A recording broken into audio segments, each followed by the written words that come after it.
Parlons des avantages de cette phase de pré-campagne. Alors, la période de pré-campagne est dépourvue donc de cette atmosphère tendue, nerveuse, instable, chargée d'incertitude et d'urgence qui est la marque d'une campagne électorale. En tant que telle, c'est une période particulièrement appropriée pour résoudre à l'avance des problèmes qui ne pourraient guère être résolus après donc que la campagne en elle-même ait commencé. Je signale au passage que cet aspect est assez important car une campagne électorale se déroule toujours sous un rythme frénétique et nerveux. Aussi, vu que les activités donc les plus chronophages ne peuvent être réalisées pendant la campagne elle-même, il y a un surplus de temps qui doit être mis à profit par un candidat prudent.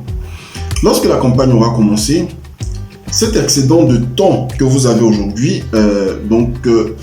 disparaîtra complètement et sera remplacé par un déficit de temps permanent qui ne pourra plus être résolu. Si au moment de la campagne, subissant donc le drame du déficit, vous vous rendez compte que vous perdez votre temps en faisant ce que vous auriez pu faire avant le début de la campagne, au-delà de vous sentir donc coupable pour n'avoir pas mis à profit la période donc de pré-campagne, cela impactera négativement votre campagne électorale. Il sera alors trop tard et vous devrez donc détourner le temps limité de contact avec les électeurs pour faire ce que vous auriez pu faire des mois à l'avance.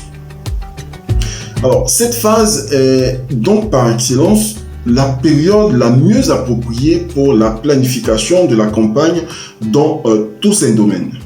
Ainsi, vous pourrez au cours de cette phase de la pré-campagne planifier par exemple la collecte de fonds pour financer votre campagne électorale, collecter et étudier donc les statistiques et autres informations des élections précédentes, collecter donc des données pour l'élaboration du programme de gouvernement ou le plan d'action parlementaire si vous êtes candidat aux législatives, former votre équipe de coordination de la campagne électorale,